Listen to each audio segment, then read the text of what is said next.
Hello students.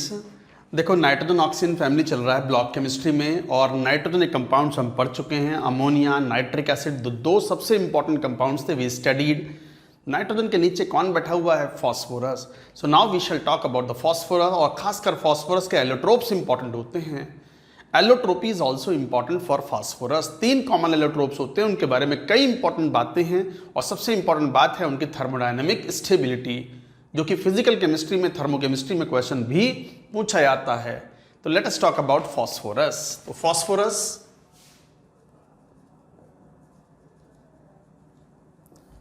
जो chief ores हैं, फॉस्फोराइड, क्लोरापेटाइट, fluorapatite. फॉस्फोराइड को बोन ऐश भी बोलते हैं, bone ash, and that is CA3PO4 twice. This is chlorapatite is CA3PO4 twice dot, chlorapatite है तो CaCl2, and this is CA3PO4 twice CaF2। तो इस तरह के कंपाउंड्स होते हैं। नेचर के अंदर ये ओर्स के रूप में पाए जाते हैं, जिसमें सबसे कॉमन ओर है phosphorite, bone ash, calcium phosphate. So this is calcium phosphate. अब बात आती है फॉस्फोरस की। तो फॉस्फोरस में जब हम बात करते हैं तो एलोट्रोपी की भी बात करेंगे। तो लिखो प्रिपरेशन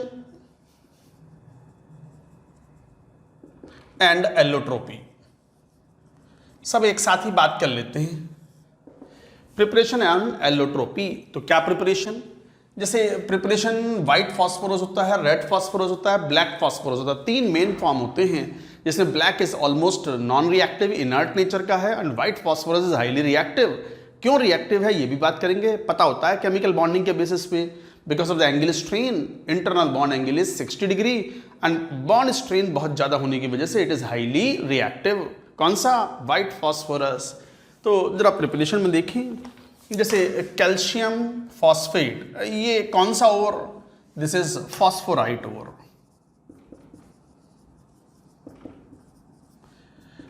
कार्बन लेते हैं कोक के फॉर्म में, and this is reduced with silica, reduced with carbon in presence of silica, और इसको स्ट्रांगली हीट करते हैं at a very high temperature. Then you get P4 here plus CaSiO3, and carbon monoxide is evolved out. So guys, this is white phosphorus.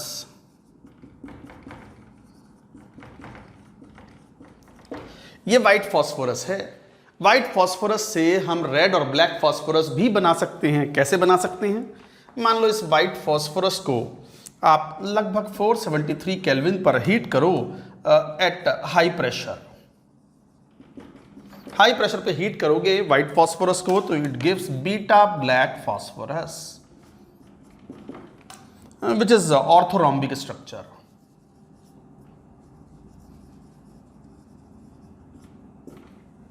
जबकि इसको अगर heat किया जाए at 573 kelvin and inert atmosphere, और जब heat करते हैं for several days,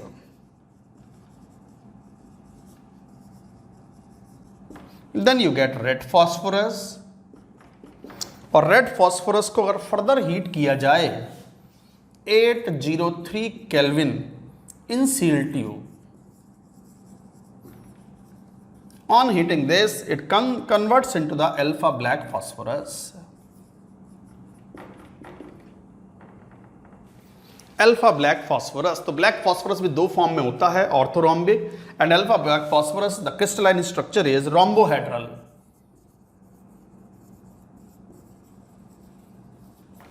हालांकि रेम्बोहेड्रल ऑर्थोरोम्बिक नहीं भी याद हो तो चलेगा, कोई बात नहीं। बस 3 कॉमन फॉर्म्स हैं, white phosphorus, red phosphorus and black phosphorus. Black के 2 कॉमन एलोट्रोप्स या 2 crystal structures, beta black phosphorus, alpha black phosphorus. So these are the methods of preparation of various kind of phosphorus. White phosphorus prepare किया हमने phosphorite ore से, सबसे commonly usable form white phosphorus ही है in chemical reactions. हालांकि red phosphorus का बहुत बड़ा यूज किया जाता है मैच बॉक्स इंडस्ट्री में, माचिस बनाने में। माचिस की तिल्ली या माचिस के साइड में जो जहां से तिल्ली जलाते हैं उस मटेरियल में P4S3 यूज करते हैं प्लस रेड फॉस्फोरस यूज करते हैं। ब्लैक फॉस्फोरस केमिकल इनर्ट होने की वजह से यूजेस थोड़े रिलेटिवली कम हैं। तो गाइज ये थे 3 फॉर्म्स फॉस्फोरस की। तो 3 फॉर्म्स कौन से? व्हाइट फॉस्फोरस जिसका फॉर्मूला P4 है, रेड फॉस्फोरस, ब्लैक फॉस्फोरस। अच्छा, इनकी स्ट्रक्चर में भी थोड़ा डिफरेंस होता है। पहले ये पूरी बात लिखो, मैं थोड़ा सा, ये 3 एलोट्रोप्स हैं, 3 एलोट्रोप्स। इनकी कुछ प्रॉपर्टीज की बात करेंगे, स्ट्रक्चर की बात करेंगे। पहले लिख तो लो, ये नोट इट डाउन।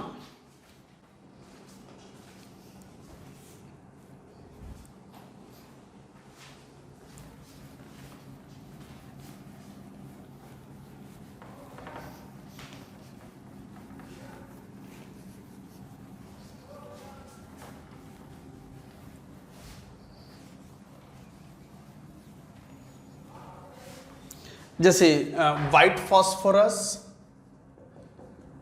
इसका फॉर्मूला होता है P4 molecular formula, and the structure is tetrahedron के वर्टाइसिस पर चारों फॉस्फोरस एटम्स होते हैं like this.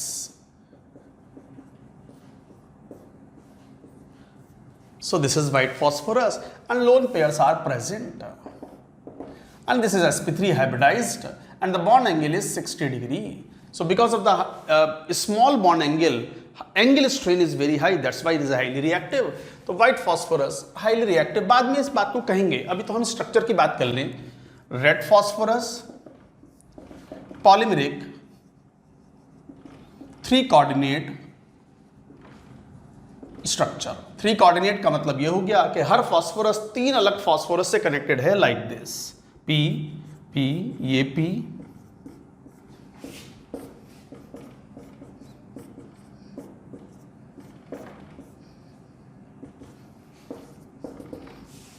So this kind of polymeric structure is there. Because of that molar mass काफी बढ़ जाता है, तो इनके बॉइलिंग पॉइंट, मेल्टिंग पॉइंट भी ज्यादा होते हैं of red phosphorus than compare to the white phosphorus. And black phosphorus is least reactive. It's a polymeric structure.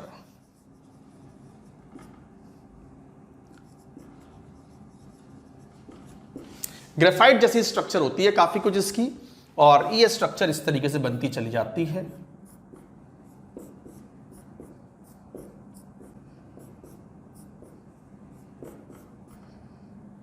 इस टाइप से P, P, P, ये P,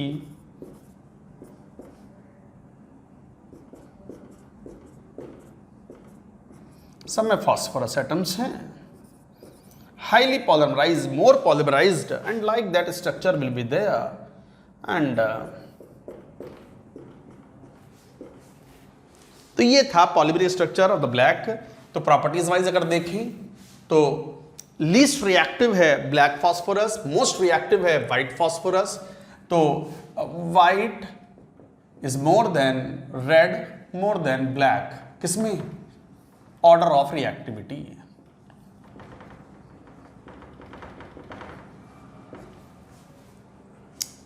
white phosphorus is highly reactive, इतना reactive कि हवा में खुला छोड़ो तो हवा में एटमॉस्फेरिक एयर के साथ P4O10 की क्लाउड्स या फ्यूम्स बनाता है। कई बार इसे भूतिया सॉलिड भी बोलते हैं। कैसे भूतिया सॉलिड? We shall talk. तो तांत्रिक लोग वगैरह यूज करते हैं कई बार इसको। तो व्हाइट, रेड और ये ब्लैक। देन कम्स, जैसे प्रॉपर्टीज की बात करो, thermodynamic stability is more for black. तो white, red, black, increasing thermodynamic stability, increasing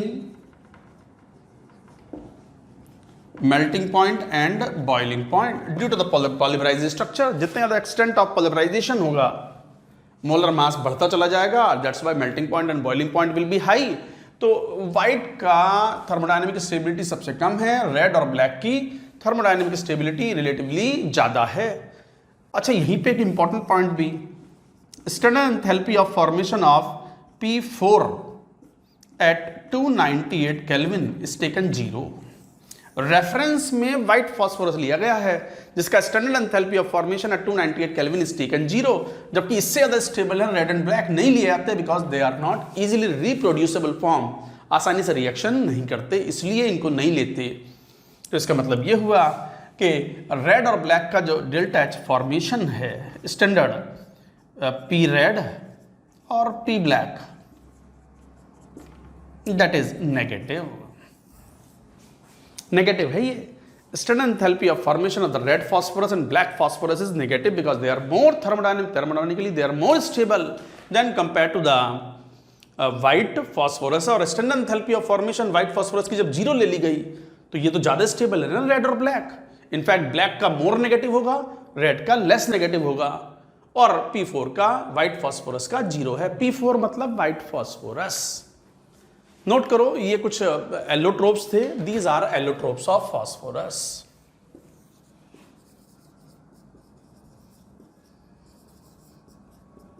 note it down, note करें इसको अच्छे से।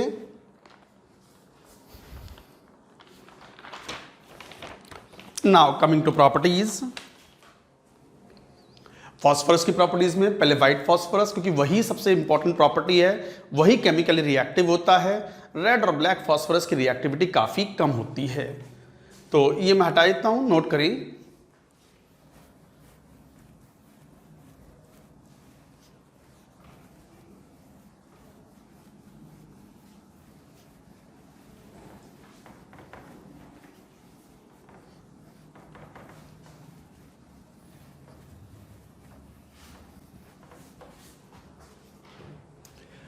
प्रॉपर्टीज में जैसे मान लो ए व्हाइट फॉस्फोरस की बात करें, phosphorus P4, white phosphorus highly reactive है, व्हाइट कलर का है, अब व्हाइट बोल रहे हैं, सॉलिड है रूम कंडीशन पर, बट हाईली रिएक्टिव है and when exposed to the atmospheric air shows phosphorescence. Phosphorescence means light emit out करता है। तो लिखो point wise, white waxy solid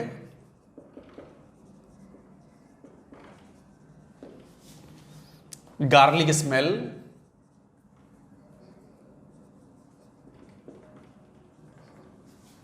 insoluble in water but soluble in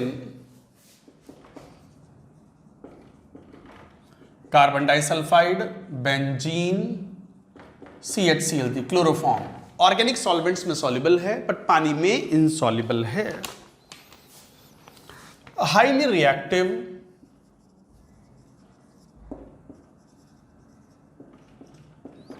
due to angle strain 60 degree internal angle.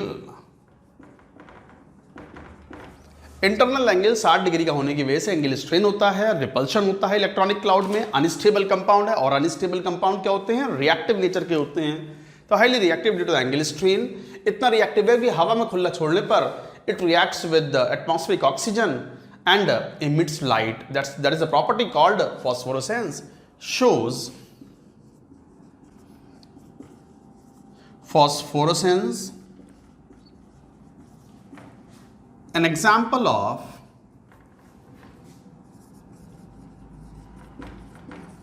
chemiluminescence.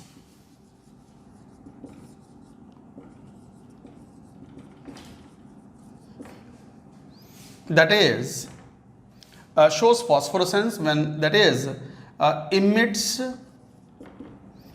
faint light when exposed to atmospheric air। तो ये जो P4 है white phosphorus, ये O2 के साथ, जो हवा में O2 है उसके साथ P4O10 बनाता है एंड इमिट्स लाइट, और ये फ्यूम्स बनाता है। हवा में खुला छोड़ दो तो स्लोली ये रिएक्शन मूव करती है एंड वाइट फ्यूम्स और वाइट क्लाउड बनता है P4O10 का और light is emitted out. Light emitting process is called chemiluminescence. Luminescence मतलब लाइट, केमी मतलब केमिकल रिएक्शन, तो ऐसी केमिकल रिएक्शन जिसमें लाइट इमिट आउट हो दैट इज कॉल्ड केमिल्यूमिनेसेंस। और चूंकि फॉस्फोरस कर रहा है इसलिए वर्ड यूज करते हैं phosphorescence. Word is important, phosphorescence word is important and it is an example of chemiluminescence. Luminescence मतलब रोशनी बनना because of chemistry, because of chemical reaction. तो केमिकल रिएक्शन की वजह से लाइट इमिट आउट होती है that is called chemiluminescence and this is due to the phosphorus, तो फॉस्फोरेसेंस भी बोलते हैं इसको। लिख लो, this is an important, very important property, very important property, note करें। चलिए आगे बात करेंगे हम about the properties of white phosphorus. White phosphorus पढ़ रहे थे और एक सबसे इंपॉर्टेंट प्रॉपर्टी हम पहले भी जनरल इनऑर्गेनिक केमिस्ट्री में पढ़ा चुके हैं व्हाइट फॉस्फोरस की, कि व्हाइट फॉस्फोरस बेसिक मीडियम में, एक्वस मीडियम में undergoes disproportionation. This is the property P4 plus, अब NaOH लो, कोई सा भी स्ट्रॉन्ग बेस ले लो और कैल्शियम ऑक्साइड भी ले लो और KOH भी ले लो प्लस वाटर पानी के प्रेजेंस में, this undergoes on heating it undergoes disproportionation to give phosphine gas plus, अब वो बन जाएगा NaH2PO2 या CaHPO2 का होल ट्वाइस या KHPO2, सो लाइक दैट। जैसे यही कंपाउंड है फॉस्फोरस +1 में है और ये सोडियम सॉल्ट है ऑफ हाइपोफॉस्फोरस एसिड, तो क्या नाम बना इसका? Sodium hypophosphite, sodium hypophosphite. तो guys this is sodium hypophosphite, बहुत बहुत इंपॉर्टेंट रिएक्शन, ऑलरेडी IIT में 2 बार आ चुकी है, 2 times it has been asked. Disproportionation 0 से पहुंच गए -3 एज वेल एज +1, तो this is a very very important reaction. आप कोई सा भी स्ट्रॉन्ग बेस लो, हीट करो, व्हाइट फॉस्फोरस को अंडरगोज डिस्प्रपोर्शनेशन। हम व्हाइट फॉस्फोरस की प्रॉपर्टीज पढ़ रहे थे। White phosphorus is highly reactive because of the angle strain, ये बात हमने कही थी। तो जैसे फॉस्फोरस है P4, आप इसको एयर में O2 में, ये air low, air in limited amount,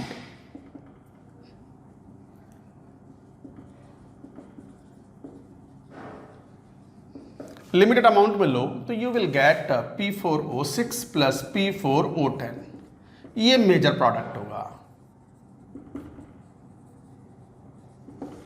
but यही अगर आप रिएक्शन कराते हो O2 प्योर O2 से रिएक्शन कराओगे तो product will be P4O10 burn कराने पर।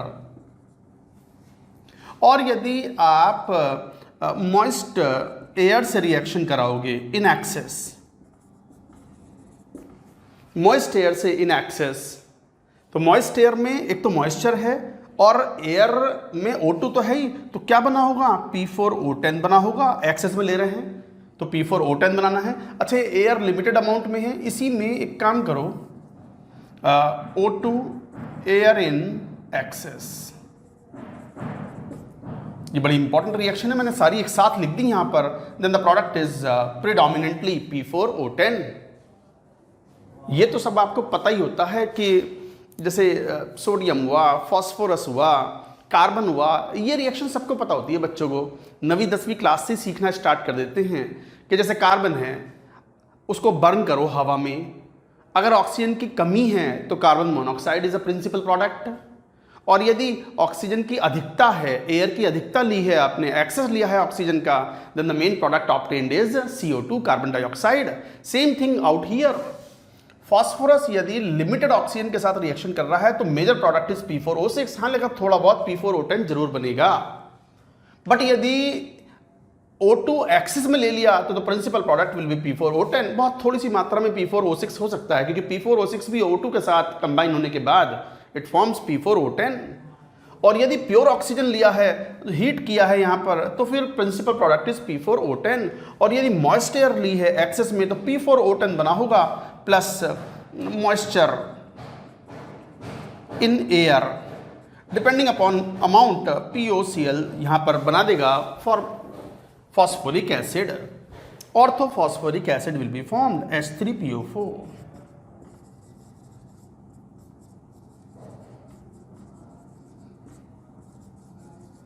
So this is orthophosphoric acid. एक रिएक्शन कितनी इंपॉर्टेंट हो गई कि P4 ऑक्सीजन के साथ कैसे बिहेव करेगा, all that you have to see. और ये IIT में आया हुआ क्वेश्चन है। उन्होंने सारी पॉसिबिलिटी पूछ ली कि अगर लिमिटेड ऑक्सीजन अगर एयरली है तो क्या बनेगा, प्योर ऑक्सीजन है तो क्या बनेगा, मॉइस्ट एयर है तो क्या बनेगा, like that they asked the question in JEE advanced. ये IIT एडवांस्ड में ये क्वेश्चन पूछा हुआ है। नोट करो, ये सब इंपॉर्टेंट प्रॉपर्टीज चल रही हैं, ये रिएक्शन ही तो इंपॉर्टेंट हैं, note it down.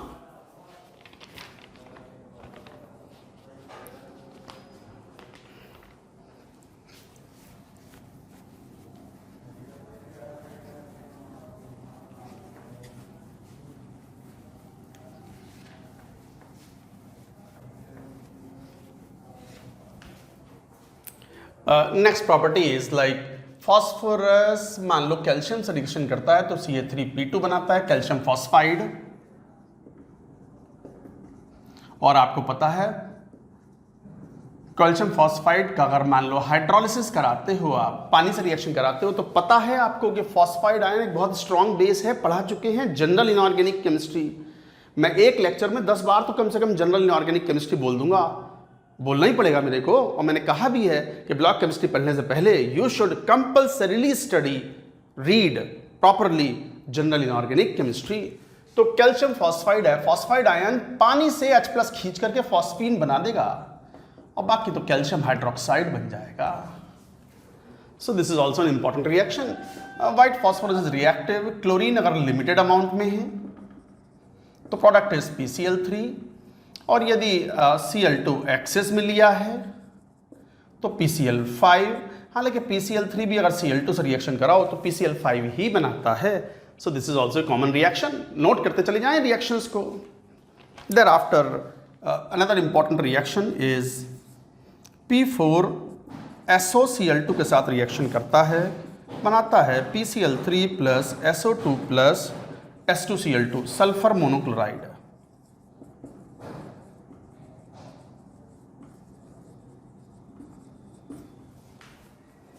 Important reaction, another important reaction, white phosphorus is reactive in nature, SO2Cl2, ये thionyl chloride, ये sulfuryl chloride।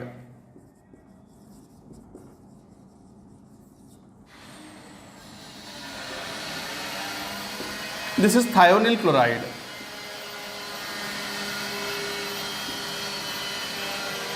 and the product obtained is PCl5 plus SO2। Both the reactions are important। Mark करते जाएं, note करें ये reactions, note करें reactions phosphorus की है। Then comes another very important reaction, very important reaction। Iodine से reaction कराते हैं I2 के साथ में इन प्रेजेंस ऑफ वाटर। थोड़ा सा कंस्ट्रक्शन का काम चल रहा है, ये बियर विद मी। तो यहां से ये बन जाएगा, this is PH4I plus HI plus H3PO4, this the product. और ये KOH के साथ रिएक्शन कराते हैं एक्वस सोल्यूशन के, तो pure phosphine is liberated. This is, ये अलग है, कोई रिलेशन नहीं है, pure phosphine. Actually pure phosphine बनाने का यही एक तरीका है। अभी फॉस्फीन जब पढ़ेंगे तो हम कहेंगे कि कॉमर्शियल फॉस्फीन्स जो होते हैं उनके अंदर इंप्योरिटीज होती हैं P4 की वेपर्स एंड P2H4 की vapours, and because of that it is highly inflammable. और उसका यूज भी किया जाता है होम सिग्नल में, अभी आएंगे उस पर।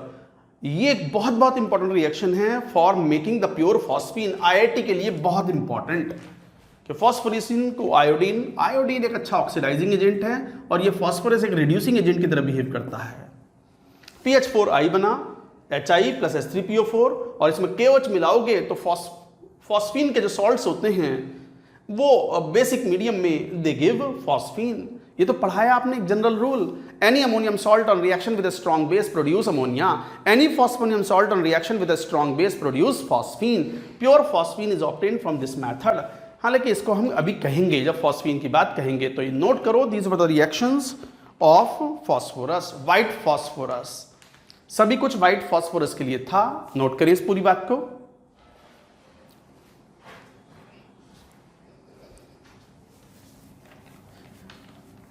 हालांकि रेड और ब्लैक फॉस्फोरस बहुत कम रिएक्टिव होते हैं, तो उनकी प्रॉपर्टीज भी बड़ी लिमिटेड होती हैं, यूज भी कम आते हैं।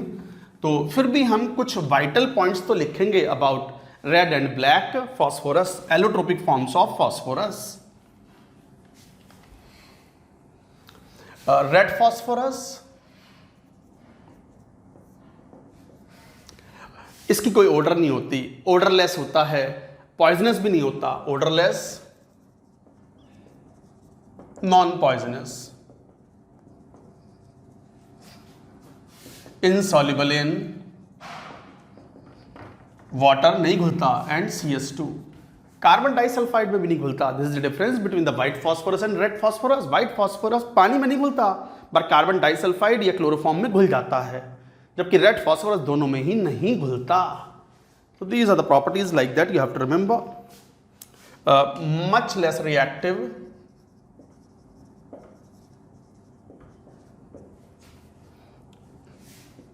then P4 and does not glow in dark. No phosphorescence.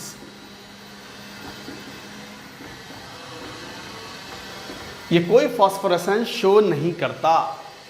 हालांकि सम ऑफ द प्रॉपर्टीज, जैसे O2 के साथ हीट करो हाई टेम्परेचर पर,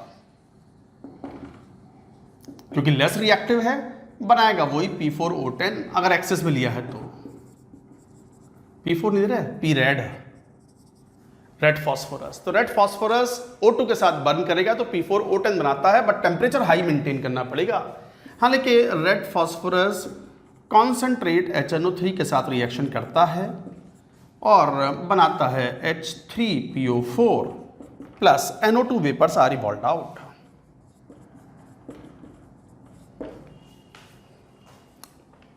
तो ये कुछ प्रॉपर्टीज थी। हालांकि रेड फॉस्फोरस NaOH से नो डिस्प्रपोर्शनेशन, ये इंपॉर्टेंट डिफरेंस है between white phosphorus and red and black. Red and black are non reactive, very less reactive, basic medium में डिस्प्रपोर्शनेशन नहीं शो करते। A very important point, point of differentiation, no disproportionation.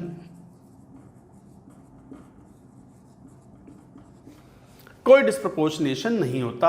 और एक खास use, red P is used in making match box with P4S3। माचिस की तिल्ली होती है, माचिस की तिल्ली पर जो वो रेडिश ब्राउन मटेरियल होता है, that consist of mainly P4S3 and red phosphorus. तो माचिस इंडस्ट्री के अंदर, मैच बॉक्स इंडस्ट्री के अंदर इट इज कॉमनली यूज्ड। तो ये कुछ प्रॉपर्टीज थी रेड फॉस्फोरस, सफिशिएंट, इतना काफी है। ऐसे ब्लैक फॉस्फोरस के लिए भी लिख लेंगे, पूरी बात नोट करो।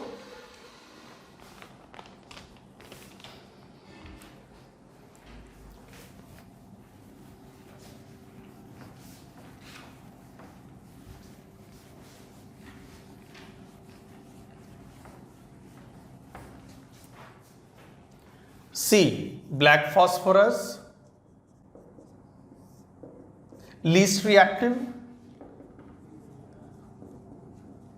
among all allotropic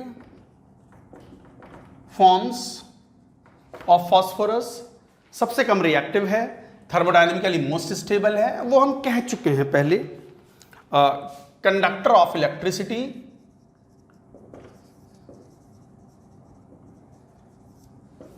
बाकी दोनों forms non conductor of electricity हैं, बैड कंडक्टर ऑफ इलेक्ट्रिसिटी है, but actually conductor of electricity में it is more of semiconductor. For example, या मान लो शोज सेमी कंडक्टिंग प्रॉपर्टी, ये सेमी कंडक्टिंग प्रॉपर्टी शो करता है। तो conductor of electricity shows semiconducting property. तो कंडक्टर ऑफ इलेक्ट्रिसिटी में यस, बाकी के दोनों फॉर्म्स नॉन कंडक्टर या bad conductor of electricity. Then insoluble in water and other organic solvents like CH2, CHCl3 etc. नहीं घुलता। बस हो गया। थर्मोडायनेमिकली मोस्ट स्टेबल है, ये बात पहले कह चुके हैं। थर्मोडायनेमिकली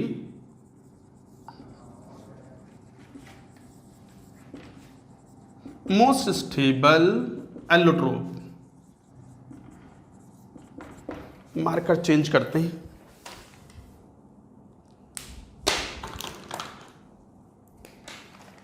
जैसे मान लो फिजिकल केमिस्ट्री का एक सवाल पूछ लिया जाए आपसे। ये एक इंपॉर्टेंट क्वेश्चन है कि विच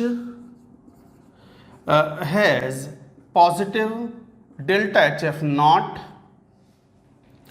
एट 298 केल्विन। मान लो ये क्वेश्चन हो कि इनमें से कौन सा positive standard enthalpy of formation रखता है एट 298 केल्विन, जिसमें P4 B, P red C, P black D, graphite E diamond. जरा बताइए आंसर। मैं जरा मार्कर में इंक भर लूँ जरा एक बार।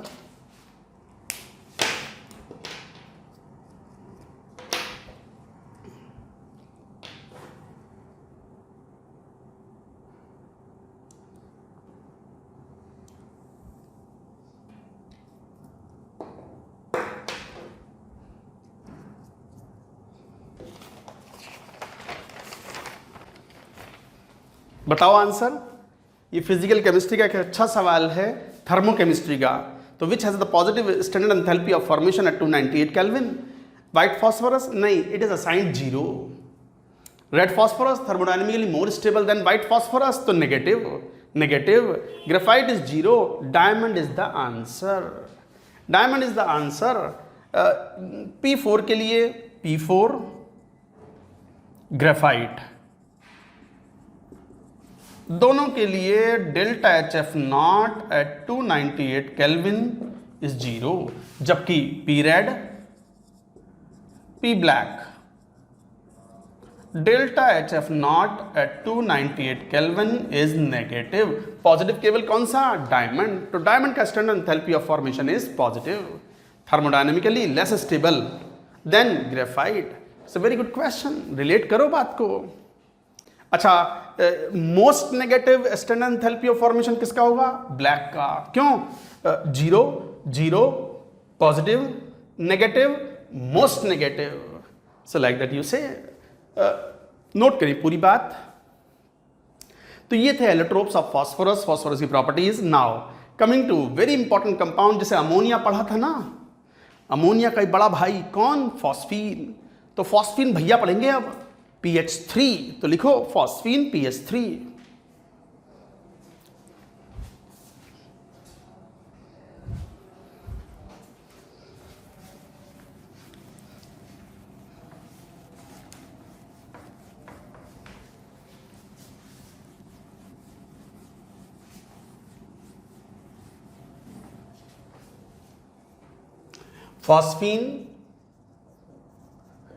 फॉस्फीन जैसे अमोनिया होता है ऐसी NH3 ऐसी PH3 होता है। बस अंतर इतना है कि ये वीकर बेस है देन अमोनिया, और अमोनिया में रिड्यूसिंग प्रॉपर्टी काफ़ी कम होती हैं। Phosphine is a good reducing agent. तो these are the main differences.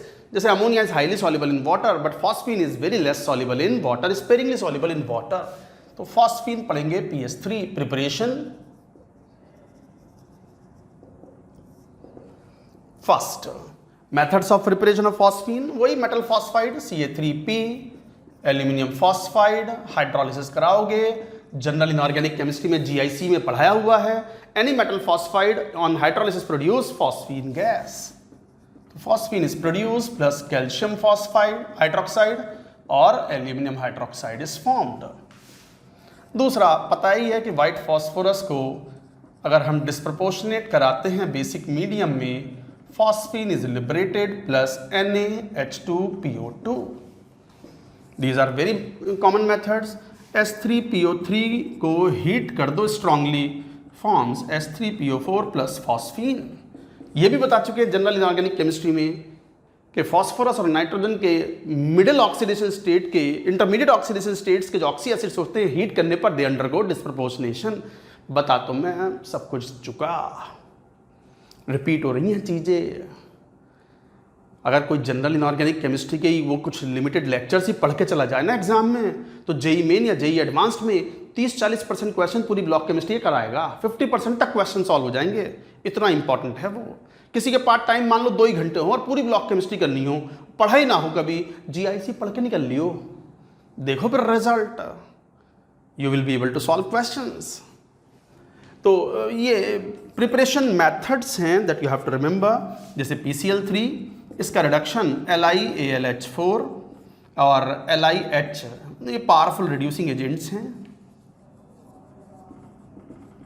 Then it forms phosphine plus LiCl या AlCl3 इज ऑब्टेन्ड प्लस क्या, यही बने बस।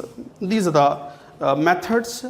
अच्छा, ये जितनी भी फॉस्फीन बन रही है, ये फॉस्फीन हुआ, ये फॉस्फीन हुआ, जितने भी फॉस्फीन हैं बन रही हैं, this is impure phosphine which contains vapors of P4 and P2H4 impurities। ये इम्प्योर फॉस्फीन्स बनती हैं जितनी भी फॉस्फीन बन रही है यहाँ पर, और इस कारण से ये इनफ्लेमेबल होता है। Due to this it is inflammable, due to impurities of P4 and P2H4, phosphine is inflammable.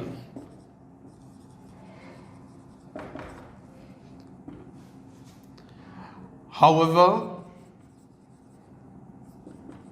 pure PH3 is non-inflammable. Like ammonia, जैसे अमोनिया इन्फ्लेमेबल नहीं है, नॉन इन्फ्लेमेबल है, बट प्योर फॉस्फीन जो है वो नॉन इन्फ्लेमेबल है, but commercial phosphine is inflammable, burn हो जाता है because of the impurities of P4 and P2H4 vapours. कैसे, जरा देखें, P4 की वेपर्स जो हैं वो हवा में, एयर में बनाती हैं P4O10, इसका क्लाउड बन जाता है, वाइट क्लाउड, फ्यूम्स बनती हैं। So P4O10 and P2H4 also burns in air to form P4O10 plus H2O। ये एक इंपॉर्टेंट पॉइंट था कि जो भी ये methods of preparation of phosphine हैं विच इज इम्प्योर, और इम्प्योर के अंदर impurities of P4 and P2H4 की वेपर्स होती हैं और वो कंबस्टेबल होती हैं, इसीलिए commercial phosphine is combustible but pure phosphine is not combustible. हालांकि प्योर फॉस्फीन बर्न हो जाएगा प्योर ऑक्सीजन में when temperature is more then 150 degree Celsius, heat करने पर, हवा में खुला छोड़ने पर नहीं। तो ये भी एक इंपॉर्टेंट पॉइंट था, यू शुड रिमेंबर। तो दीज आर द प्रॉपर्टीज। हालांकि वेरी प्योर बनाना हो तो क्या करें, तो फॉस्फीन में Ki से रिएक्शन करा दो, तो इसको प्योरीफाई करना हो तो क्या करें, फिफ्थ, वेरी प्योर फॉस्फीन कैसे बनाएं, इम्प्योर फॉस्फीन, इम्प्योर फॉस्फीन जो ऊपर से मिला है, having P4 and P2H4 vapours, आप इसे पास करा दो reaction with Ki and H2O, PH4I बनेगा, और बताया था इसे KOH में डिसॉल्व कर लो एक्वस सॉल्यूशन में, you get pure phosphine plus potassium iodide plus H2O, this is pure phosphine. तो जो इम्प्योर फॉस्फीन है उसकी Ki और H2O से रिएक्शन करा दो, PH4OI बनेगा, KOH से रिएक्शन कराओगे जब बेस में, तो any phosphonium salt on reaction with strong base will produce phosphine, phosphine is produced. Note करें, this is an important method. Note करें पूरी बात, ये थे preparation. Now coming to properties.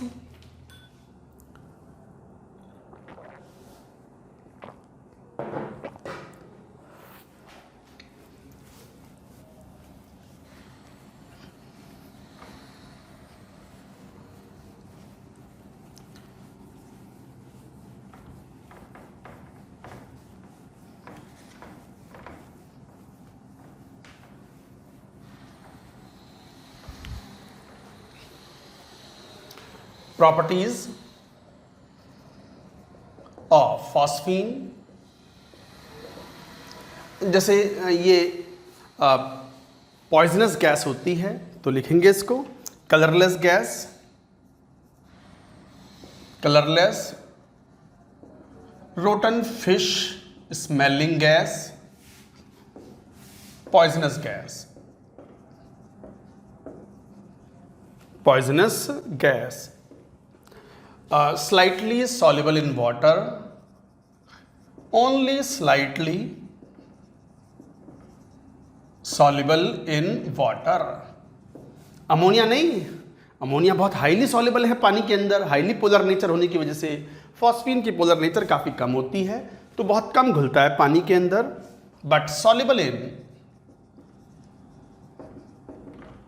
CS2 benzene, इनमें घुल जाता है। It can be dried by NaOH crystals or quicklime।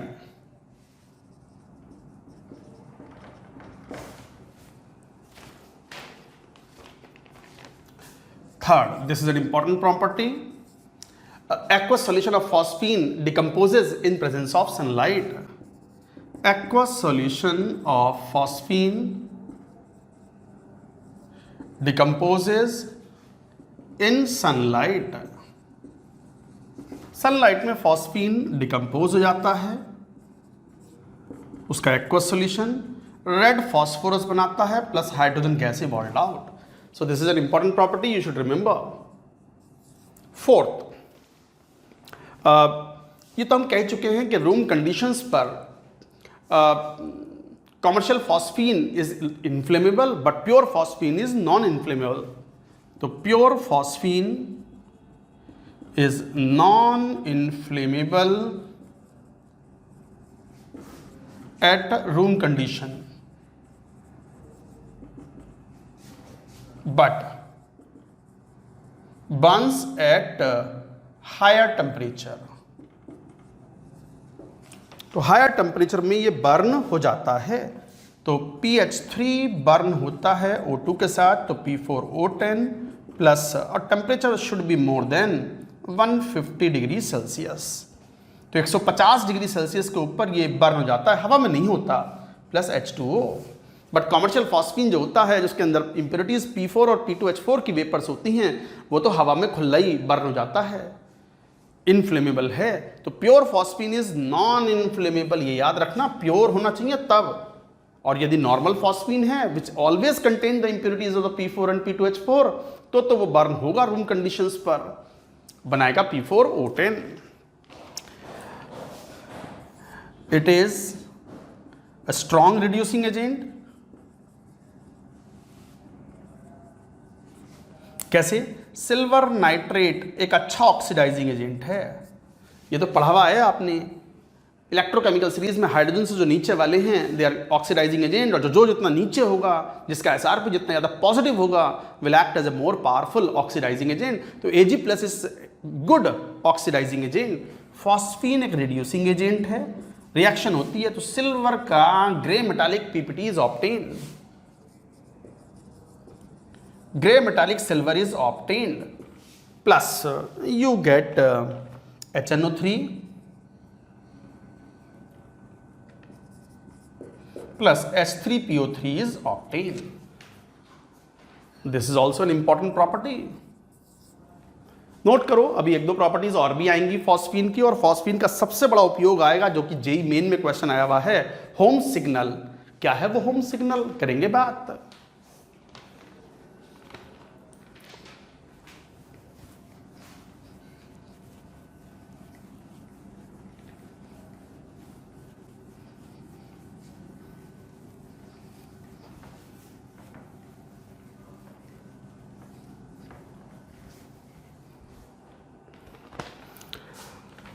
Next property, number देख लेना, जो भी प्रॉपर्टीज का नंबर हो, मान लो 6th है। कॉपर सल्फेट के साथ फॉस्फीन रिएक्शन करता है तो CO3P2 बनाता है plus H2SO4।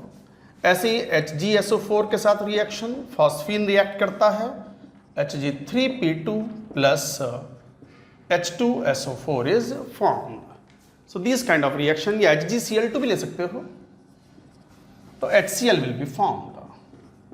So these kind of reactions do occur. ये properties थी। Last property that is also important. Phosphine acts as a weak base. तो फिर एसिड से रिएक्शन करता है तो PH3 HBr के साथ रिएक्शन करता है और बनाता है PH4 Br। ऐसे ही फॉस्फीन HCl के साथ लिक्विड फॉर्म में रिएक्शन करता है। अच्छा, प्योर होने चाहिए, ये एक्वस सॉल्यूशन नहीं। HBr HCl should be pure and then it will form PH4Cl, जो कि ये PH4Cl is insoluble in water, पानी में नहीं घुलता। They should be pure, not aqueous solution. Aqueous solution इस्तेमाल नहीं करनी है, प्योर फॉर्म में हो तो reaction will occur and acid base reaction is there and the product form like this. तो ये थे chemical properties of the phosphine. We talked about uses of phosphine में बहुत इंपॉर्टेंट पॉइंट है Holme signal.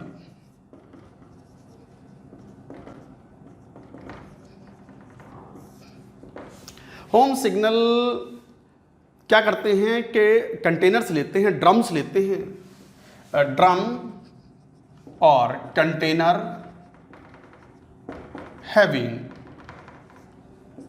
Calcium phosphide plus calcium carbide is filled, और drum और container having this, ये दोनों होते हैं, is dropped in water, is pierced and dropped in water। पूरी बात लिखो, is pierced, pierced की स्पेलिंग PIER, pierced देख लेना, pierced and dropped in sea water from ship which burns with flame and fumes, gives distress signal।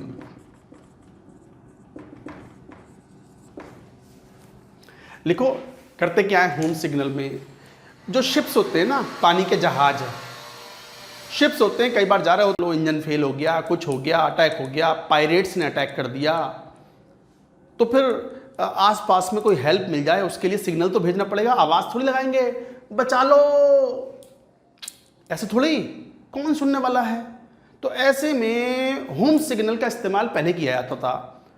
Main dock पर drums रखे हुए रहते थे, ड्रम्स या कंटेनर, उसके अंदर कैल्शियम फॉस्फाइड और कैल्शियम कार्बाइड भरा हुआ होता था, और क्रू को इंस्ट्रक्शन होती थी कि कोई भी अगर मान लो कुछ प्रॉब्लम आती है शिप में, तो आपको बस ड्रम उठा करके उसमें पियर्स करना है उसको, मतलब होल होता है वो, ताकि पानी जा सके अंदर, उसको पानी में फेंकना है, पानी में फेंकते ही पानी अंदर जाएगा, उसके अंदर calcium carbide, calcium phosphide and calcium carbide both will react with water, acetylene will be evolved out, calcium phosphide will be, phosphine will be evolved out, phosphine impure होगी, वो स्मोक्स जनरेट करेगा, बर्निंग होगी हवा में आने के कारण, और बर्निंग के कारण, हीट के कारण flame and fumes will be evolved out, और वो फ्लेम फ्यूम्स जब ऊपर तक जाएंगे तो दूर, कई किलोमीटर दूर अगर कोई और दूसरा शिप होगा या जो रेस्क्यूइंग क्रू होगा वो बचाव के लिए आ सकते हैं। So this was use earlier. आजकल वैसे कम यूज़ होता है ये, आजकल तो वो फ्लेयर गन्स होती हैं, गन है उसमें गोली भरते हैं बड़ी वाली, पिक्चरों में दिखाते भी हैं, बस खटाक से गोली मारते हैं, वो 2, 3, 4, 5 किलोमीटर ऊपर तक वो फ्यूम्स जनरेट करते हुए जाती है, तो ताकि दूर कोई अगर मान लो लाइट हाउस हो या मान लो कोई और शिप जा रहा हो तो मदद के लिए, हेल्प के लिए आ सके।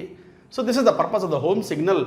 जेई मेन में क्वेश्चन क्या था, जेई का क्वेश्चन था ये कि होम सिग्नल्स में क्या भरते हैं, भैया ये भरते हैं calcium phosphide and calcium carbide. समझ गए बात को। सो this is the main use. और दूसरा उसका यूज आता है स्मोक स्क्रीन्स में। Second use is used in making smoke screens.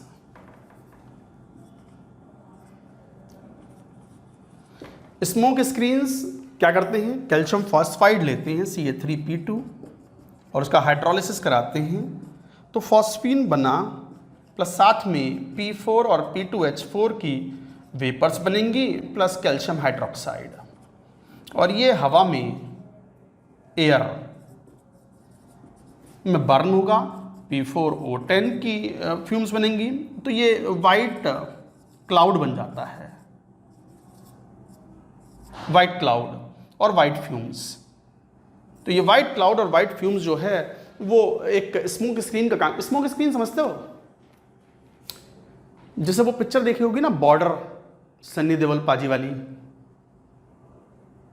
जबरदस्त। तो वो कई बार ऐसा होता है ना जब फाइटिंग चलती है और किसी को कहीं मूव करना हो तो गोलियों में तो कैसे मूव करें, तो कवर फायर देते हैं ताकि ध्यान बटा ले। ध्यान बटाने के लिए स्मोक स्क्रीन यूज करते हैं।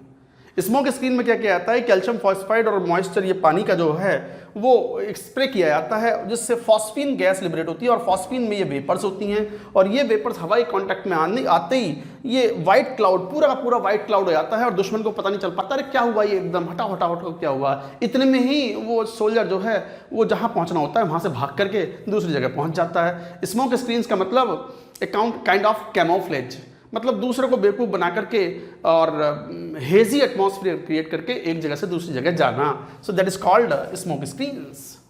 तो गाइस स्मोक स्क्रीन्स बनाने में भी काम में आता है calcium phosphide, ultimately phosphine which is impure, and these under room temperature air में बर्न होने के बाद व्हाइट क्लाउड बनाते हैं और P4O10। तो गाइस ये थे important. Phosphine is also important. JEE में इस तरह क्वेश्चन आए भी हैं। नाइट्रोजन फैमिली में नाइट्रोजन फैमिली को बस निपटाते हैं। आप नाइट्रोजन के कंपाउंड्स पढ़ लिए, फॉस्फोरस के कंपाउंड्स में हमने फॉस्फीन पढ़ लिया, फॉस्फोरस के एलोट्रोप्स पढ़ लिए, and now we shall talk about oxides of phosphorus, halides of phosphorus, जिसमें खासकर PCl3, PCl5 and oxyacids and their structures. हालांकि ये पोर्शन एनसीईआरटी ने बड़ा अच्छा लिखा है, मैं तो बार-बार बोलता हूं, हमारे पढ़ाने के साथ साथ लाइन बाय लाइन एनसीईआरटी जरूर पढ़नी है। तो लिखो oxides of phosphorus,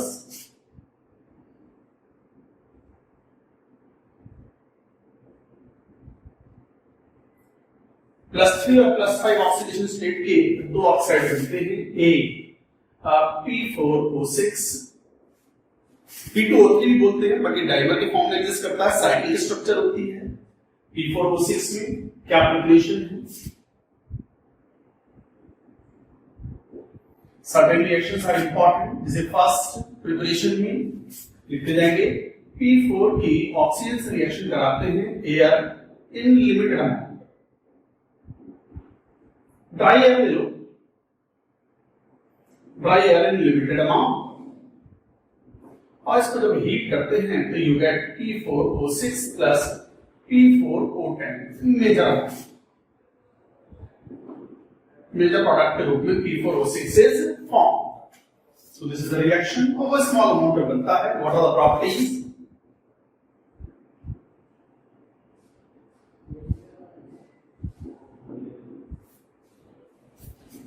Hydrolysis।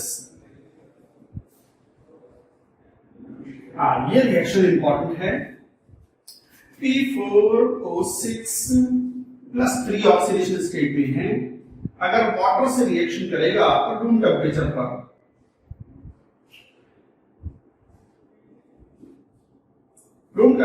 Reaction करेगा तो बनाएगा H3PO3 प्लस बस ये मिल जाएगा S3PO3 will be formed। But यही अगर boiling water, hot water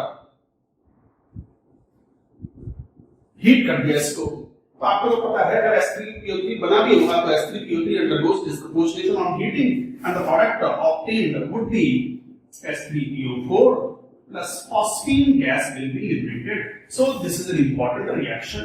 In fact, यदि जानते हो आप S3PO4 को strongly heat कर दिया जाए तो it undergoes disproportionation to form S3PO4 as well as phosphine.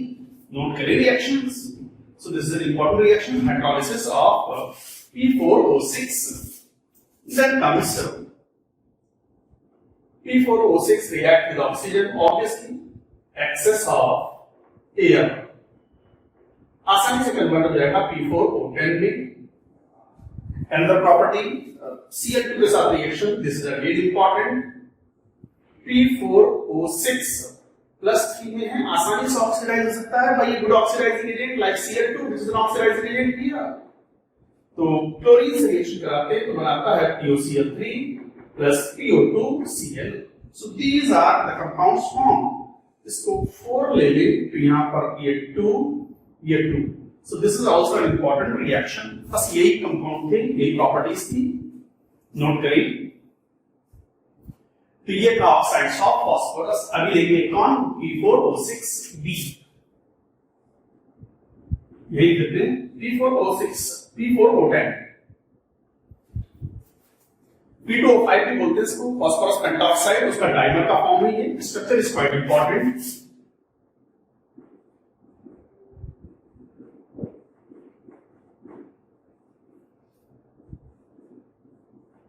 ये तो भी P4O6, साथ में टर्मिनल डबल बॉन्ड बन जाते हैं इस साइड से। सो दिस इज द स्ट्रक्चर, ये है स्ट्रक्चर ऑफ P4O10। और यहां जो पाई बॉन्ड है वो P पाई D पाई बॉन्ड है, P पाई D पाई बॉन्डिंग।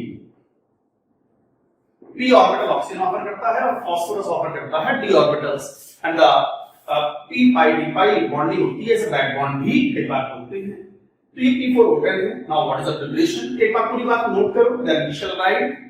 पर जहां जहां मैं इंपॉर्टेंट मार्क कर रहा हूं वो जरूर इंपॉर्टेंट मार्क करें, दोस आर इंपॉर्टेंट रिएक्शंस।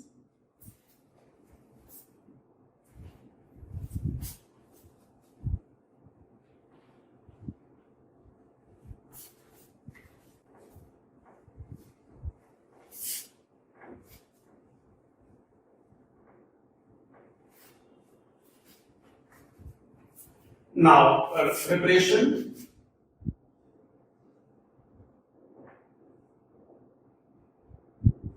जैसे P4 व्हाइट फास्फोरस की oxygen, excess of air, dry air से रिएक्शन कराओ तो you get P4O10। P4O10 is obtained। Properties,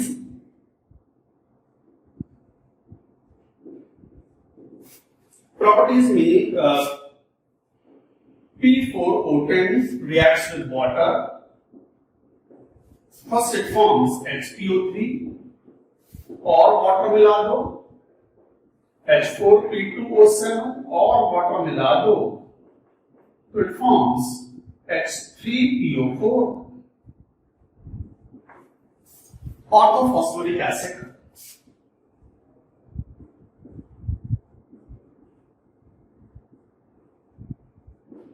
And this is pyrophosphoric acid।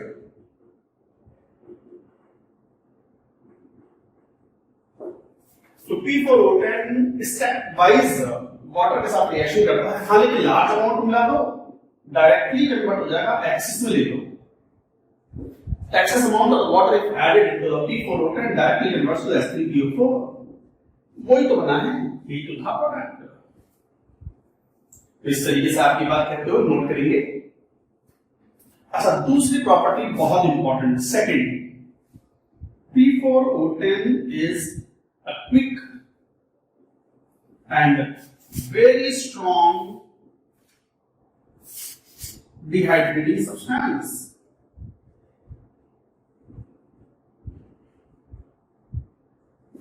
बहुत ही पावरफुल डिहाइड्रेटिंग सब्सटेंस है ये। जैसे एग्जांपल देखो, जैसे HNO3 को डिहाइड्रेट कर देगा, कॉन्सेंट्रेट दिस P4O10, तो P4O10 से रिएक्शन कराओ, फॉर्म्स N2O5, N2O5 के प्रिपरेशन में आप ये रिएक्शन पढ़ भी चुके हो, और बनाता है HPO3।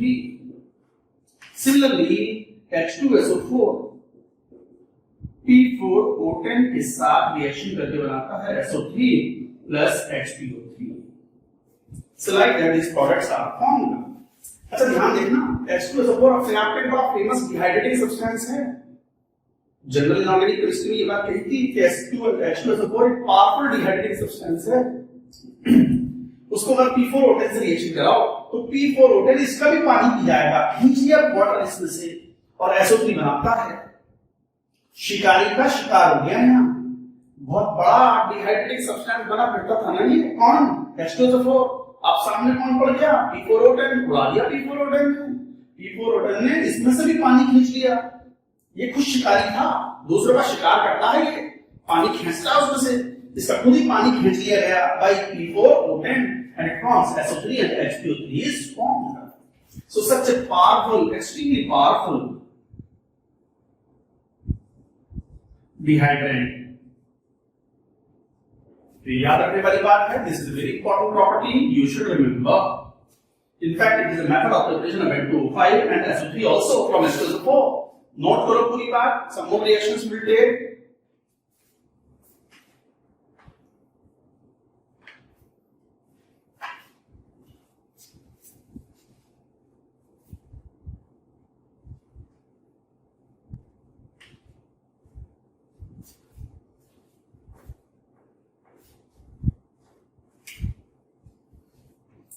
Then third reaction, P4O10 PCl5 से रिएक्शन कराता है और बनता है POCl3। तो इसको अगर मैं यहाँ 6 ले लेता हूँ तो यहाँ पर 30 10। So these are the products formed। This is also an important reaction you should remember। तो ये थे ऑक्साइड्स, बहुत ज्यादा कोई इंपॉर्टेंट रिएक्शन नहीं थी, जनरल रिएक्शंस थी। आता है very very important halides, halides of phosphorus, जिसमें मेनली हम पढ़ते हैं मेनली PCl3 एंड PCl5, ये मेनली पढ़ते हैं मेनली। हालांकि फिर भी एक PF3 होता है। PF3 के बारे में खास बात है, very toxic as it forms complex with hemoglobin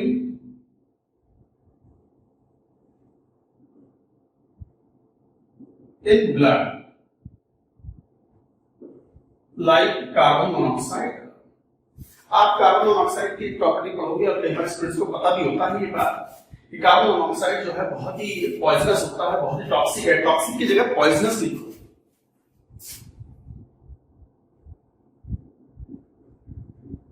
Very poisonous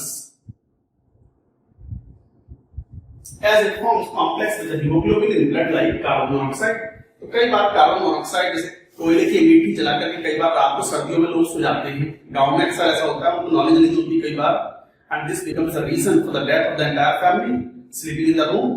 तो बहुत डीप विंटर होता है, सारे खिड़की दरवाजे बंद कर देते हैं और गर्मी के लिए अंगीठी, कोयले की अंगीठी जला के सो जाते हैं। शुरुआत में तो एयर काफी होती है, तो कोयला कंबस्शन होता है, तो CO2 बनता है, चलेगा। बट धीरे धीरे जो ऑक्सीजन की कमी होने लगती है रूम में, तो कार्बन मोनोऑक्साइड बनना शुरू हो जाता है because of the incomplete combustion of carbon. और वो कार्बन मोनोऑक्साइड आप जब इनहेल करते हो तो ब्लड के साथ वो कॉम्प्लेक्स बनाता है और O2 को डिस्प्लेस कर देता है। और O2 की ऑक्सीजन कैरिंग कैपेसिटी अगर कम हो जाती है ब्लड में, ऑक्सीजन की अमाउंट कम हो जाती है ब्लड के अंदर, तो आप जानते हो this becomes the reason for the death. Same thing is done by PF3 also। Phosphorus trichloride also forms complex with the hemoglobin like CO and is highly poisonous। So this is an important point, अलग से मैंने बोल दिया। बाकी we have to study mainly PCl3 and PCl5। तो चलिए आते हैं PCl3 preparation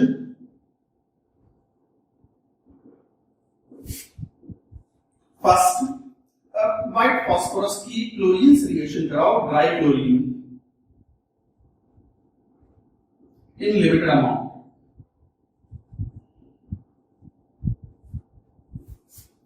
तो PCl3 विल बी फॉर्म। यहां 6 ले लो, बैलेंसिंग तो आप खुद भी कर सकते हो, कोई बड़ी बात नहीं है। Then second reaction is important. हालांकि व्हाइट फास्फोरस की प्रॉपर्टी हम पढ़ चुके हैं, P4 plus SOCl2 8 ले लो and it forms 4PCl3 plus 4SO2 plus S2Cl2, sulphur monochloride is form. तो ये थायोनिल क्लोराइड कहलाता है कंपाउंड, थायोनिल क्लोराइड।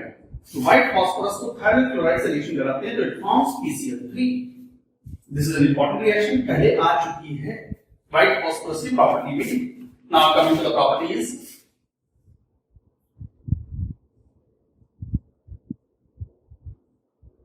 इन प्रॉपर्टीज हाइड्रोलिसिस, तो PCl3 वाटर के साथ रिएक्शन करता है, +3 वाला है तो it will form H3PO3 plus HCl, +3 वाला ऑक्सीएसिड ऑप्टेन होता है। So this is an important reaction. हालांकि PCl3 रूम कंडीशन पर एक कलरलेस लिक्विड है, कलरलेस लिक्विड रूम कंडीशन पर, एट रूम कंडीशंस। तो रूम कंडीशंस पर PCl3 एक कलरलेस लिक्विड है, जबकि PCl5 सॉलिड है, crystalline solid powder, white powder. Second reaction properties की बात कर रहे थे। ऑर्गेनिक कंपाउंड से रिएक्शन करता है, reacts with organic compounds having OH group. तो एक तरीके से ये PCl3 जो है, जैसे मान लो CH3COH के साथ रिएक्शन करेगा, इंपॉर्टेंट रिएक्शन। ये भी इंपॉर्टेंट रिएक्शन। कई बार ऐसा ही बोलते हैं कि PCl3 फ्यूम्स इन, तो PCl3 fumes in moist air. Fumes in moist air, कोई कंपाउंड कह रहे, कोई हैलाइड है, fumes in the moist air, इसका मतलब वो HCl की फ्यूम्स बनाएगा। तो HCl की वेपर्स बनती हैं फ्यूम्स, तो fumes in the moist air mean moist के साथ रिएक्शन करके HCl बना रहा है वो। तो जैसे यहां PCl3 एसिडिक एसिड से रिएक्शन करता है तो POCl3 plus CH3COCl plus HCl is formed. Similarly, PCl3 reacts with C2H5OH ethanol के साथ में, तो बना लेगा POCl3 plus C2H5Cl plus HCl। तो क्लोरीनेशन कर दिया एक तरीके से एसिडिक एसिड का और इथेनॉल का। सो this is an important reaction. ये पहली रिएक्शन भी इंपॉर्टेंट, दूसरी भी इंपॉर्टेंट। कई बार बोलते हैं ना, ये एनसीईआरटी का क्वेश्चन, ये एनसीईआरटी है पॉइंट, एनसीईआरटी तो पढ़नी है कि PCl3 क्यों फ्यूम करता है, क्यों white fume in air, moisture के साथ कंबाइन करता है, और HCl की fume, and HCl has a strong affinity for moisture also, cloudy सा हो जाता है, व्हाइट फ्यूम्स आर फॉर्म्ड। तो फ्यूम्स किसकी हैं? HCl की। नोट करो, पूरी बात नोट करो, बोर्ड को क्लीन करेंगे।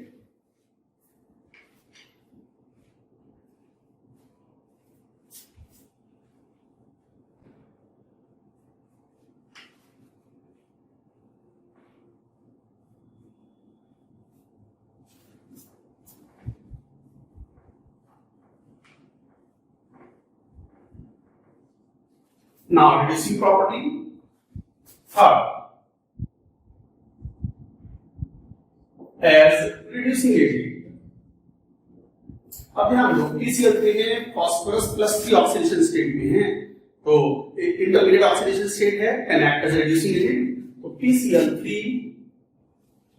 जैसे ऑक्सीडाइजिंग एजेंट SO3 के साथ ऑक्सीडाइजिंग एजेंट, तो बना लेगा POCl3 plus SO2।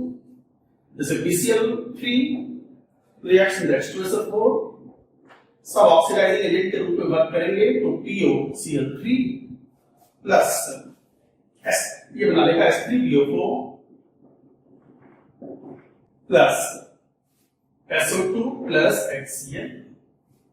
So like that it will form। और जैसे PCl3 प्लस H2Cl2, ये इंपॉर्टेंट रिएक्शन, ये पूरी रिएक्शन इंपॉर्टेंट है। ये भी ऑक्सीडाइजिंग एजेंट की तरह बिहेव करेगा and will form PCl5 plus 2PsCl3 will be formed. Another reaction, PCl3 will be oxidized by SO2Cl2. सब ऑक्सीडाइजिंग एजेंट के रूप में वर्क कर रहे हैं, will form PCl5 plus SO2 will be formed. So these are some of the important reactions. All the reactions are important. PCl3, PCl5 सबसे important compounds है phosphorus के, जेई में पूछे जा सकते हैं, चाहे वो जेई मेन हो या एडवांस्ड हो। एनसीईआरटी में मेंशन है PCl3, PCl5, भले ही P4O6 और P4O10 जो अभी पढ़े हैं वो एनसीईआरटी में मेंशन नहीं है, हालांकि उनमें कोई खास बात भी नहीं थी। बस एक इंपॉर्टेंट पॉइंट ये था कि P4O10 is a powerful dehydrating agent, H2SO4 को भी डिहाइड्रेट कर देता है, शिकारी का भी शिकार कर देता है, इतना बड़ा शिकारी है वो। तो ये थे reducing agent as a property. साथ ही साथ और जैसे PCl3 सल्फर के साथ PsCl3, PCl3 can be oxidized as PoCl3. So these kind of properties are there. Reaction note करेंगे। इसके बाद coming to the next, phosphorus pentachloride PCl5B +5 में है, तो क्या preparation of PCl5, first white phosphorus को क्लोरीन ट्राइCl2 एक्सेस रिएक्शन कराओ, what you get, PCl5 is formed. So this is how it is prepared. Now जैसे P4 की reaction SO2Cl2 के साथ रिएक्शन पहले हम लिख चुके हैं, and it formed 4PCl5 plus 10SO2. आप चाहो तो बैलेंसिंग करके यहां भी लिख सकते हो, यहां 10, यहां 4। ऐसे थर्ड, अब ये भी रिएक्शन लिखी है जहां PCl5 बना है, तो PCl3 can be oxidized by SO2Cl2 to form PCl5 plus SO2. So these are the reactions by preparation for preparation of PCl5. Again important properties. Solid है ये, crystalline solid at room temperature, white crystalline solid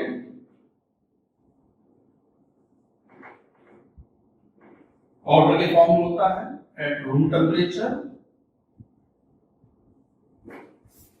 It is a white crystalline solid, और solid जो होता है, ये बड़ा important point है, chemical bonding में बता चुके हैं, फिर सुन लो, एनसीईआरटी में मेंशन है। PCl5 सॉलिड जो होता है, it exist as PCl4 plus PCl6 minus.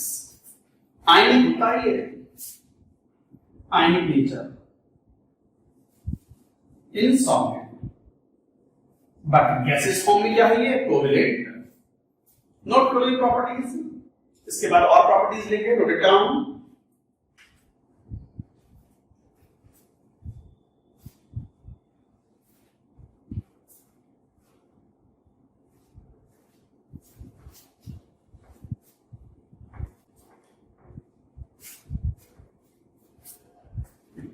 Coming to the second property, hydrolysis.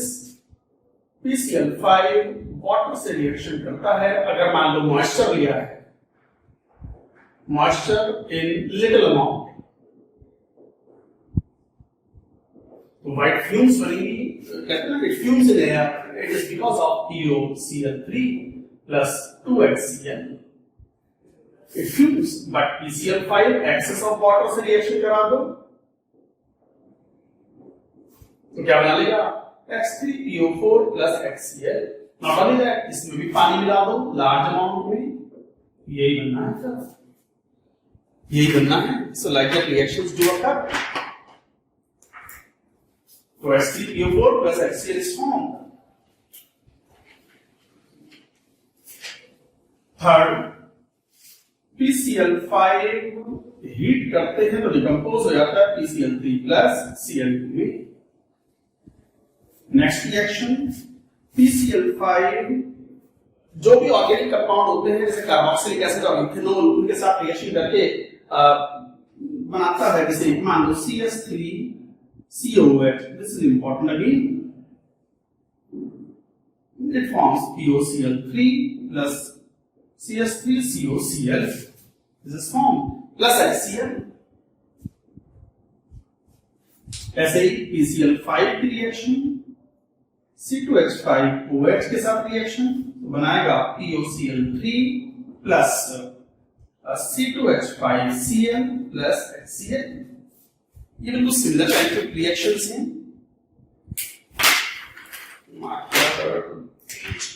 चलो देखते हैं इसमें शायद। Thereafter fifth reaction, finely divided metals react with PCl5 to give metal chlorides. Again important reaction NCRT reaction है, जैसे silver है, आप PCl5 से रिएक्शन कराओ तो AgCl will be formed plus PCl3, balancing तो हो जाएगी। जैसे टिन है पाउडर फॉर्म में, PCl5 से रिएक्शन कराओ SnCl4 is formed plus PCl3 is formed, so like that। तो एक तरीके से ऑक्सीडाइजिंग एजेंट के रूप में वर्क कर रहा है, ऑक्सीडाइजिंग एजेंट, नोट करते जाएं। Thereafter, some other reactions. 6. PCl5 SO2 के साथ IIT JEE आई की रिएक्शन है, POCl3 plus SOCl2. PCl5 reacts with H2SO4 also, forms POCl3 plus SO2Cl2 plus HCl। PCl5 ये रिएक्शन पहले पढ़ चुके हैं, P4O10 के साथ बनाता है 10POCl3 and this is 6। ये तो याद करनी पड़ेगी रिएक्शंस, आपको लिख के याद करनी पड़ेगी रिएक्शंस। अच्छा, similar behaviour is found with the P4S10 also, similar structure होती है, तो 10PsCl3 is formed, similar type की रिएक्शन है। हालांकि PCl5 can be reduced by hydrogen also as a reducing agent. It forms PCl3 plus 2HCl. So these are the reactions, these are the properties of PCl5। PCl5 CO2 से reaction नहीं करता, oxygen से भी oxidise नहीं होता, तो ये थोड़ा सा ध्यान रखने वाली बातें हैं। एक बार नोट करिए इसको, मैं तो मार्कर में पढ़ लूँ।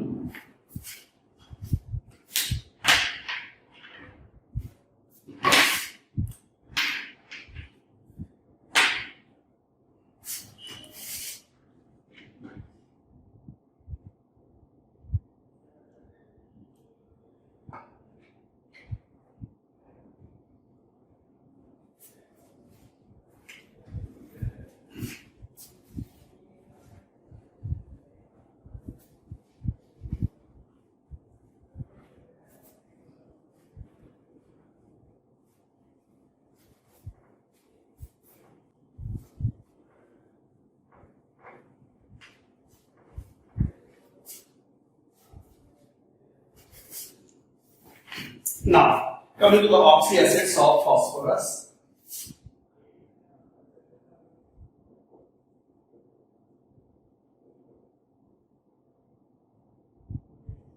Oxyacids of phosphorus, तो oxyacids of phosphorus जिसे मैं बताया कौन है, S3PO2, S3PO3, इसी है कॉरस्पॉन्डिंग H4P2O5 और यहां पर H4P2O6, H3PO4, H4P2O7 and HPO3N.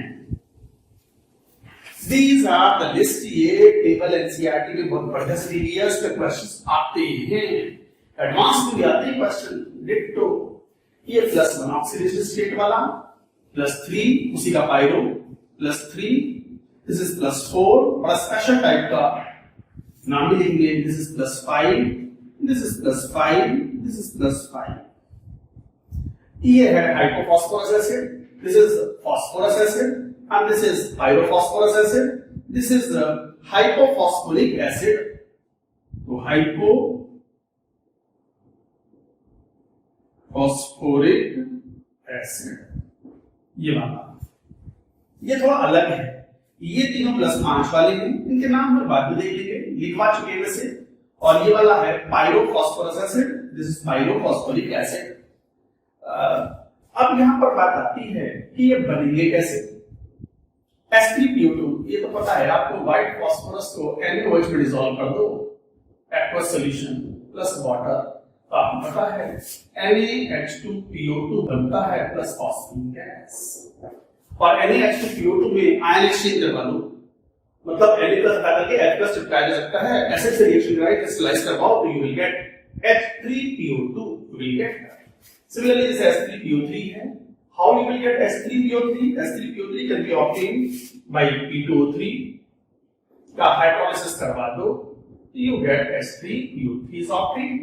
अच्छा जैसे ये है, ये +3 वाला है बट पायरो है ये, तो पायरोफॉस्फोरस एसिड, तो how it is obtained? NCERT से मेंशन किया हुआ है, रिएक्शन भी याद रखिए, PCl3 when added with the 5 H3PO3 then it forms 3H4P2O5 plus 3HCl। Very important reactions, all are important। अच्छा इसे बोलते हैं पायरोफॉस्फोरस एसिड, पायरोफॉस्फोरस एसिड। अब ये H4P2O6 हाइपोफॉस्फोरिक एसिड, इसकी स्ट्रक्चर बनाएंगे। ये कैसे बनता है? This is prepared by red phosphorus, ये रेड की लिख दो, red phosphorus when it is treated with NaClO2 जो कि एक ऑक्सीडाइजिंग एजेंट है और अल्कली लिखते कोई NaOH से रिएक्शन कराओ तो भी it converts into Na2H2P2O6 plus HCl is formed। बाद में आयन एक्सचेंज करवा देते हैं इसमें, आयन एक्सचेंज मेथड में Na+ will be replaced by H+, इसको ट्रीट करवाओ HCl रिएक्शन से, HCl से जब ट्रीट कराओगे तो Na+ H+ में कन्वर्ट हो जाएगा, तो बन जाएगा H4P2O6। So like that it is formed। So these are the reactions। H3PO4 how it is formed? PCl5 का हाइड्रोलिसिस करा दो, बन जाएगा H3PO4 plus HCl। और चुके इस तरह की रिएक्शंस, इवन P4O10 का हाइड्रोलिसिस करा दो और P4O10 plus H2O, then you will get H3PO4। ये कैसे बनेगा? पायरोफॉस्फोरिक एसिड पता है आपको, H3PO4 को हीट कर दो, तो H4P2O7 is formed। और ये कैसे बनेगा? मेटाफॉस्फोरिक एसिड, पॉलीमेटाफॉस्फोरिक एसिड, तो ये H3PO3 is oxidized by bromine oxidizing agent, heat in sealed tube, heat करोगे तो HPO3N will be formed plus HBr। This is a polymegaphosphoric acid।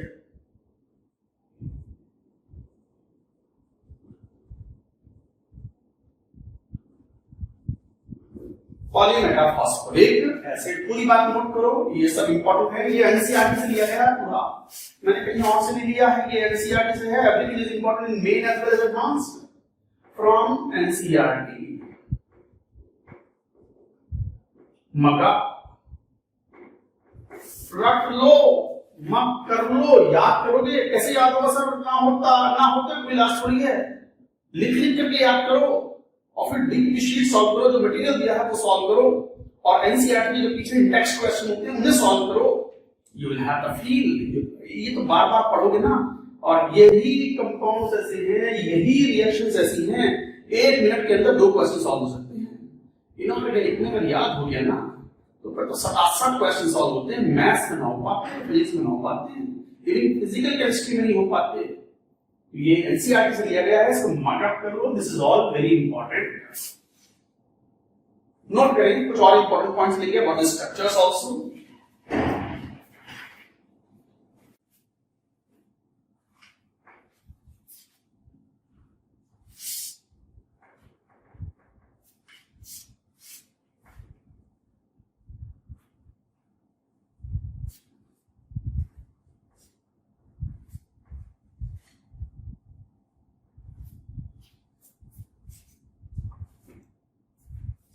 Structures जैसे मान लो H3PO2, H3PO3, H3PO4, खासकर जैसे H4P2O5, H4P2O7, 6 ले चलो, H4P2O7, HPO3N। इतने oxy acid हैं, कॉमन है, और भी there is a big list of oxyacids, but हमने ये मेन जो एनसीईआरटी मेंशन है वो यहां लिए हुए हैं। इसकी स्ट्रक्चर देखिए, OH H H, OH OH H,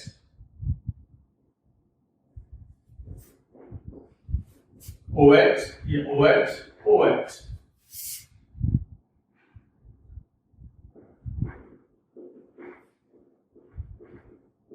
OH H OH H,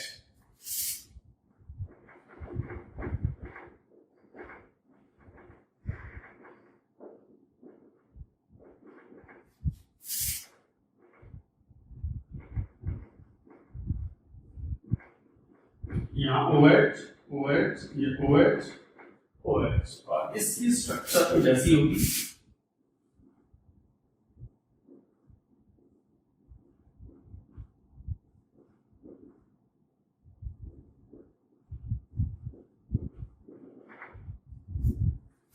कौन है ये?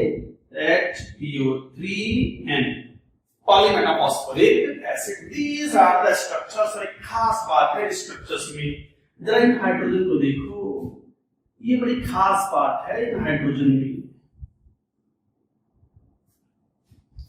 P से H डायरेक्टली कनेक्टेड है और ये रिड्यूसिंग हाइड्रोजन है।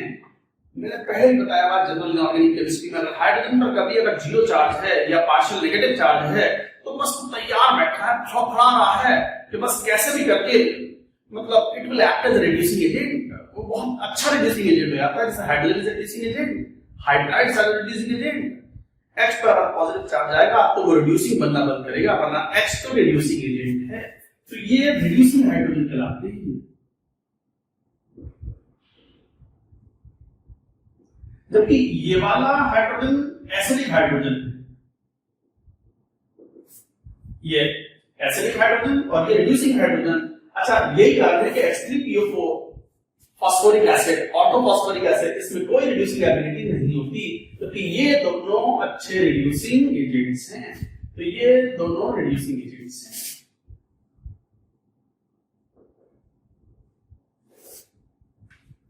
रिड्यूसिंग एजेंट हैं तो मतलब जैसे क्या, जैसे सिल्वर नाइट्रेट है अच्छा ऑक्सीडाइजिंग एजेंट, आप इसकी रिएक्शन H3PO2 से करवा दो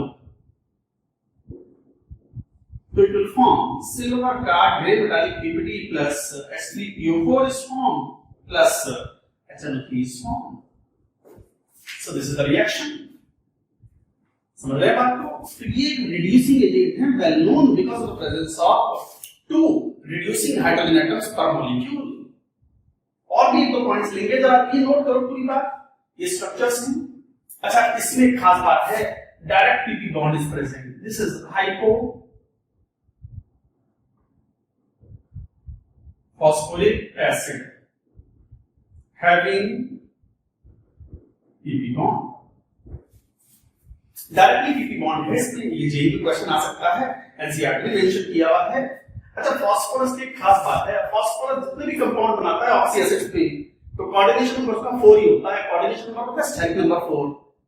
तो 4 कोऑर्डिनेट या 4 स्टेरिक कंपाउंड बनाता है इस फास्फोरस के अराउंड ऑक्सीजन OH OH और ये P 4 कोऑर्डिनेशन है और पर फास्फोरस एक P डबल बॉन्ड O जरूर होगा। ये दो खास बातें हैं, एक P डबल बॉन्ड O जरूर होगा और कोऑर्डिनेशन नंबर 4 होगा and this is the key for making the Lewis dot structure of oxyacids of phosphorus. मैं केमिकल बॉन्डिंग में बता चुका हूं, मैंने कहा ना 30-40% तो केमिकल बॉन्डिंग होती है ब्लॉक केमिस्ट्री में, बाकी जनरल इनऑर्गेनिक केमिस्ट्री पढ़ लो और कुछ रिएक्शन याद करनी पड़ती है, जैसे मैंने PCl5 में पढ़ी। PCl5 की रिएक्शन जे को खास पसंद है, खासकर एडवांस्ड को। नोट करिए इस पूरी बात को, नोट डाउन।